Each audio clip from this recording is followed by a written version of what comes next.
All right, NXT starts off with a WWE Women's Tag Team Championship match between Liv Morgan Raquel versus Tatum Paxley and Gigi Dolan. I did not watch this match, so I don't know how the match ended. All I know is that Liv Morgan Raquel retained their WWE Tag Team Championships.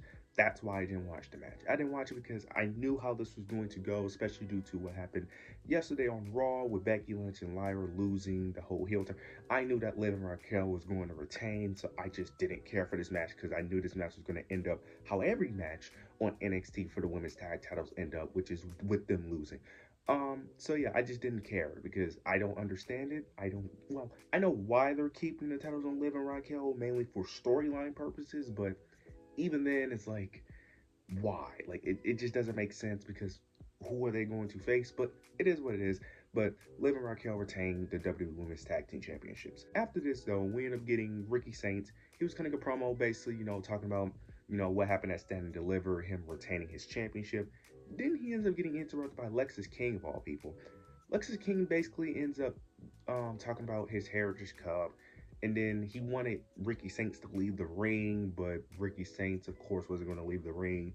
And then he basically ends up saying that he would come after his North American Championship, and that he would actually put up his Heritage Cup Championship on the line as well next week. So it'll be a Heritage Cup versus North American Championship.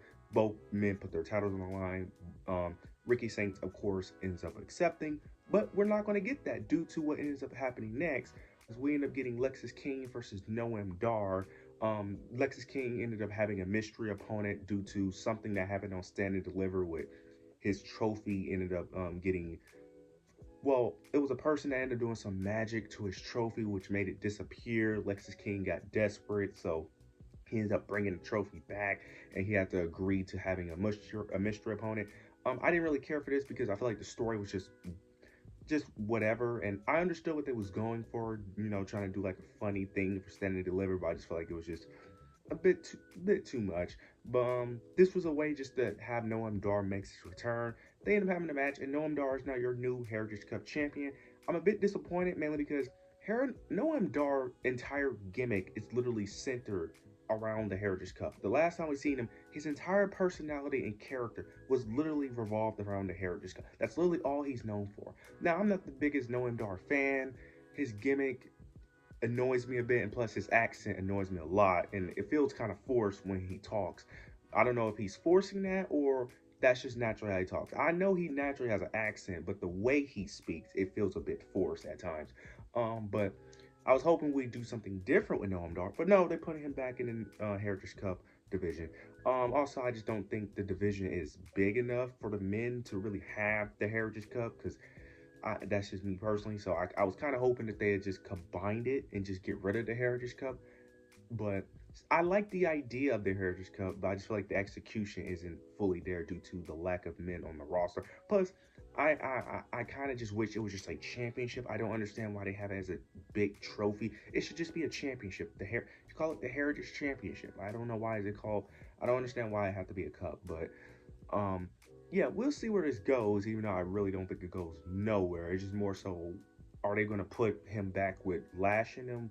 They gave him his same theme music, so I'm assuming they're going to put him back with Lash and Jakara and Aura, but we'll see how that plays out.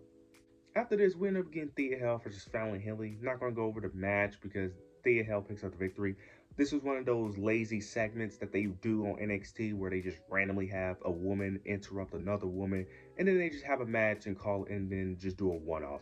Now, this could be teasing a potential breakup with Fatal Influence, because there was a moment where Jacy Jane was talking about how her day is ruined due to Thea Hale, and that Fallon Henley could put Thea Hale in her place and finally put her out for good. But Jacy Jane ended up saying that if you want something done, you could do it yourself. So they could be teasing a breakup, but I'm not gonna really go that far. I'm just gonna wait and see how this plays out. But yeah, they did the typical lazy booking of, backstage segment. They end up having a match, and this is typically a one-off thing. So now we end up getting one of the more entertaining things on the show. We end up getting Femi. He was coming out, cutting a promo, mentioning Stand and Deliver, mentioning his title defense, gave praise to Javon. Then you end up getting Trick Williams interrupting him. He comes out, and he ends up saying that the only reason why Femi won on Saturday, Saturday, I was going to say Sunday. The only reason he won Saturday was because he pinned Javon Evans, and that he wants another title shot, and he's tired of people interrupting him. That he deserves his one-on-one with Oba. He's tired of people butting in and keep interrupting their supposed one-on-one match. Then he ends up getting interrupted by Joe Hendry of all people. He comes out and he ends up saying that Trick Williams isn't the same person. He's changed, and that he's Drew McIntyre. He didn't say Drew McIntyre, but he ended up saying what every other wrestler has said about Drew McIntyre: how he constantly complains and whines that he don't take accountability, which is kind of true. He's basically Drew McIntyre on NXT. That is, now that I think about it, Trick Williams is basically the Drew McIntyre of NXT. Now that I think about it, with the way he's acting. Yeah, but then Trick Williams responds back, ends up saying that Joe Hendry doesn't belong here, that he's an outsider, and that he needs to just strictly go back to TNA and let the big dogs, continue talking. Joe Hendry, of course, don't take kind of that, and then before that, Joe Hendry ended up saying that him and Oba has something to talk about, because he mainly wanted to talk to Oba, and then Trick Williams tries to prevent Oba and Joe Hendry from interacting, and then Oba and Joe Hendry ends up taking out Trick Williams, and that's the end of the segment. Then soon afterwards, there was a moment where Trick Williams ended up crashing out backstage with him and Ava. Ava was trying to calm him down, but Trick wouldn't calm down. So Trick is crashing out. Trick is not taking it well. It looks like we're going to get Joe Hendry versus Oba Femi, or possibly a triple threat match again.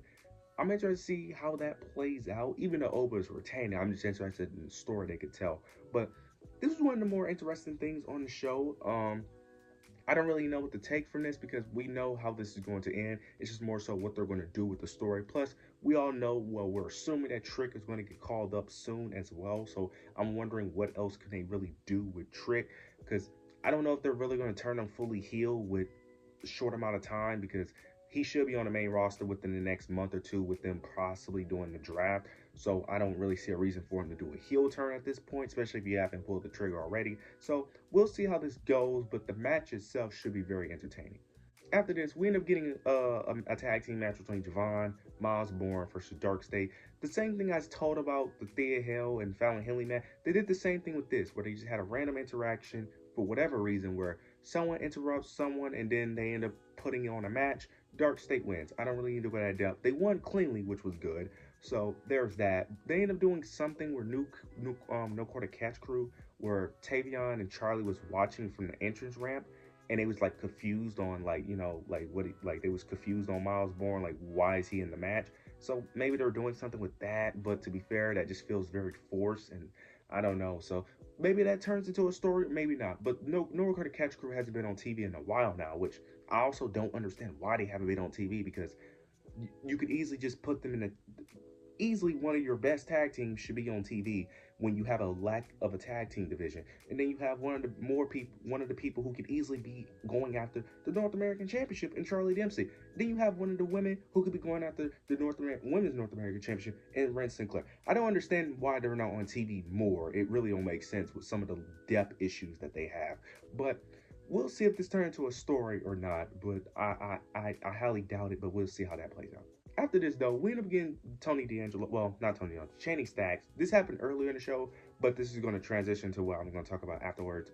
Channing Stacks ended up having his segment with Luca because he wanted Luca to meet him. They're in the desert. Okay, they're in the desert, and basically Luca was confused on why they're out there. Channing Stacks ends up saying that, "Do you understand why I brought you out here?" And then Luca finally figures it out, and that's it. They ended it on a cliffhanger, so we don't know why they're in the desert. We don't know the reason, but they left us on a cliffhanger. So we'll see how that plays out next week. And then we end up getting a segment where Adriana and Tony was talking. Adriana is basically saying that, look, she doesn't understand why Stacks would do this. They grew up together. They are brothers. They end up mentioning some random story of their past. Ends up saying that she has loyalty towards Stacks. Maybe we could fix this. Tony is like, look, he declared war, basically. Like, look, that's already passed. Like, there is no making up. He declared war. Like, and then he ends up saying that he's going to take her to a safe house because it's too dangerous. I don't know how far Stacks is willing to take. I love how they're treating this as if, like, this is, like, some real, like, mafia stuff. Like, I love the gimmick of them treating this like they're actually in a mafia gang. Like, it's so hilarious, but it fits so perfectly. This feud is already starting off very well. I'm hoping that their one-on-one interaction absolute cooks because this could be one of the more entertaining things in the men's division because the men's division don't have many entertaining feuds right now. So I'm hoping that this is one of them, and hopefully Triple H, I mean not Triple H, Shawn Michaels don't fumble this, but this was really good. I really enjoyed what they did here. After this though, we end up getting Chase U. We end up getting Andre Chase, and it was a segment where basically he ends up pulling out a briefcase, pulls out the Chase U shirt, and then it ends right there, and then it plays the Chase U theme music. I am praying that they're not bringing back Chase U. The reason why is because if you bring back Chase U, you basically get rid of all of the story. Basically, what you did by Ridge Holland, Duke Hudson, and Riley, and all of them means nothing. You cannot have them bring back Chase U. That means all of that story development goes to waste. You basically get rid of all of it. Like, basically, it was non-canon. It's like, no, you cannot bring back Chase U. I understand he still wears the shirts and stuff. That's fine. But if you actually bring back the classroom, the students, all of no, do not do that. Please, no. It would be different if they came up with a new thing, like a new school, fine. But bringing back Chase U, you just ruin it. The whole purpose of Rich Holland was basically to destroy Chase U. But what was the point if you were just gonna bring it back? Like that was just a waste of time. Then, like, what was the point what was the point of Andre Chase going through this whole mental crisis when all he had to do was just rebuild the school? Like, no, please do not tell me that is the angle because if that's the angle, then you just basically ruined all of that storytelling and we went through all of that for nothing. Like, no, that means no one got any character development. Chase didn't get any character development. Thea Hell didn't get any character development. She still acts damn near like the same character for the most part. So it's like, what are we doing here? Do not bring back Chase. Don't do it because you're just gonna ruin all of that storytelling you told for months. Then we get the main event: Roxanne Perez versus Stephanie Vaquer. Really solid match. Stephanie Vaquer retains. Don't really need to go that depth. Just really the ending was where Jordan Grace and Joya basically stare down Stephanie from a distance. I'm not gonna really go that depth. So it looks like we're probably gonna get a triple threat match, probably at Battleground, where I'm hoping Stephanie retains or Jordan Grace win. One of those two, please. Long as Julia don't win it back, I'm fine. But nonetheless, overall, it was a alright show. It was an alright show. I was a little bit disappointed, but it seems like next week is going to be the show where they're really going to build up the story. So I'm hoping that is the case. But overall, you guys let me know your thoughts in the comments below. Make sure to like, comment, subscribe. Yeah, that's it.